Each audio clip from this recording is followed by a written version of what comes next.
Olympia, cet acteur qui rentre, que je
Alright, so you see now it has that dreamy feeling.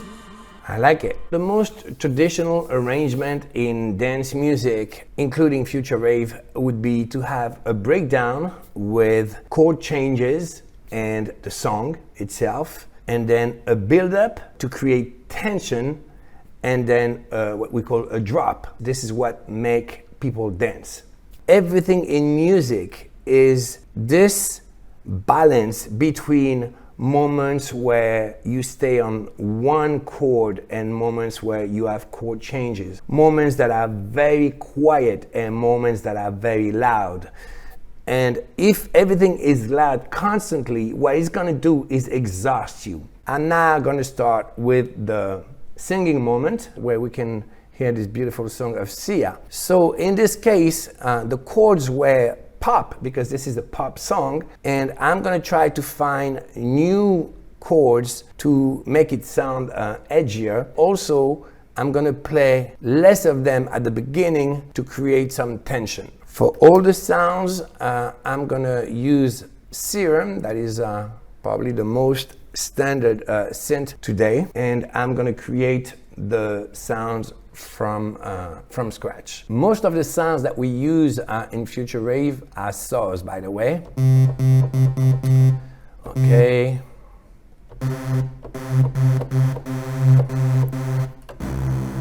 So I'm going to start with this big rave sound. Detune a little bit. Add some distortion. I like this one better. Oh yeah.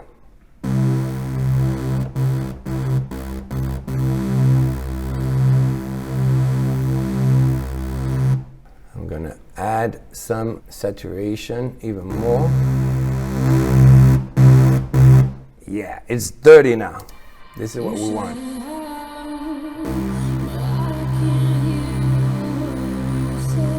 I'm gonna send this to a bus. I could put some reverb on the same track, but I like to send it. I'm gonna show you why. You hear the reverb. Okay. So one very important trick that we use all the time in future rave is this one. I'm gonna trigger the side chain. I'm calling this sound rave. Most people always use the impulse or the kick to trigger sidechain. It can be used also to duck elements. It can be used on vocals. It can be used in so many ways. Here, I'm going to use the sound itself to trigger the reverb.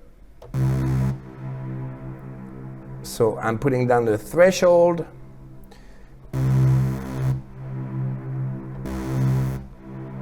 Here you go.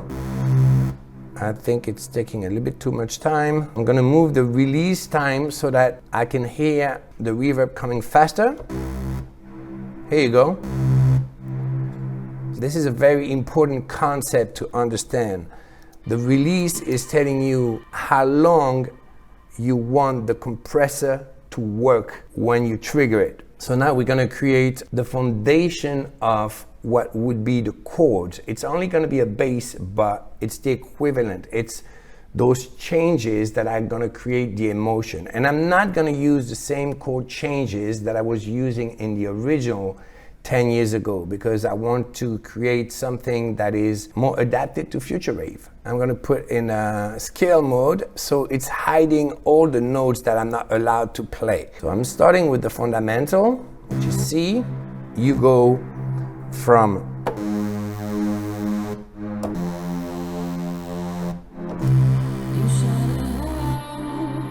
this is one of my favorite chord change, and it's working really, really well here.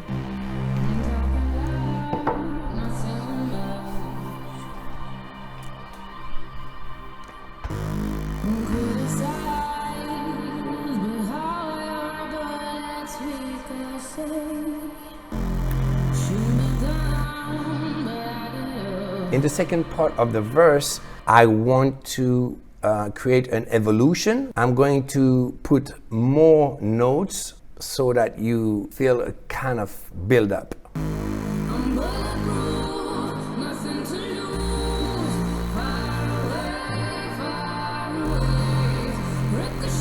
I think I'm gonna go back to the A. Yeah.